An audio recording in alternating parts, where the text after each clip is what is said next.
మంగళగిరి మండలం ఎర్రబాలెం గ్రామంలో తాపి పని చేస్తూ జీవనం సాగిస్తున్న సుబ్బారావు అనుమానాస్పద మృతి చెందాడు. పోలీసులు కేసు నమోదు చేసి దర్యాప్తు ప్రారంభించారు. గుంటూరు జిల్లా మంగళగిరి మండలం రాజధాని పరిధిలోని ఎర్రబాలెం గ్రామానికి చెందిన సుబ్బారావు ఈ రోజు ఉదయం సిమెంట్ తాపిగా పనిచేసినప్పుడు మృతి చెందగా అతడి శవం గాంధీబొమ్మ సెంటర్ వద్ద గుర్తించబడింది. సుబ్బారావు దుగ్గిరాల మండలం మంచిగలపూడి గ్రామానికి చెందినవాడుగా తాపి మేస్త్రిగా పనిచేస్తున్నాడు. అతడి వద్ద ఎర్రబాలెం గ్రామానికి చెందిన కాటూరి కుమారి అనే మహిళ కూడా సహాయకంగా పనిచేస్తూ సహజీవనం కొనసాగించేది. సమాచారం ప్రకారం వీరిద్దరిలో వివాహేతర సంబంధమే సుబ్బారావు మృతికి కారణమై ఉండొచ్చని, కాటూరి కుమారికి ఇప్పటికే 2 కుమారులు కూడా ఉన్నారు.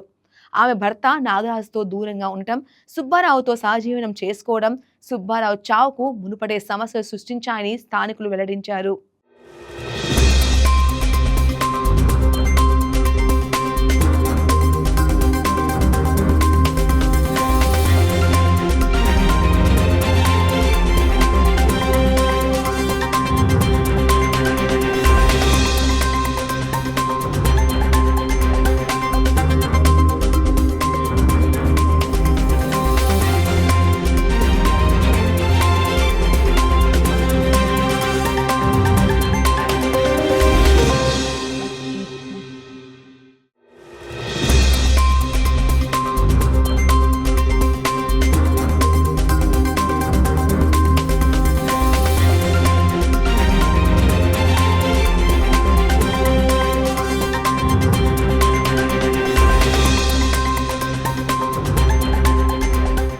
ఈ వీడియో మీకు నచ్చినట్లయితే లైక్ కొట్టి షేర్ చేసి మా వైకే టీవీ ఛానల్ని సబ్స్క్రైబ్ చేయండి.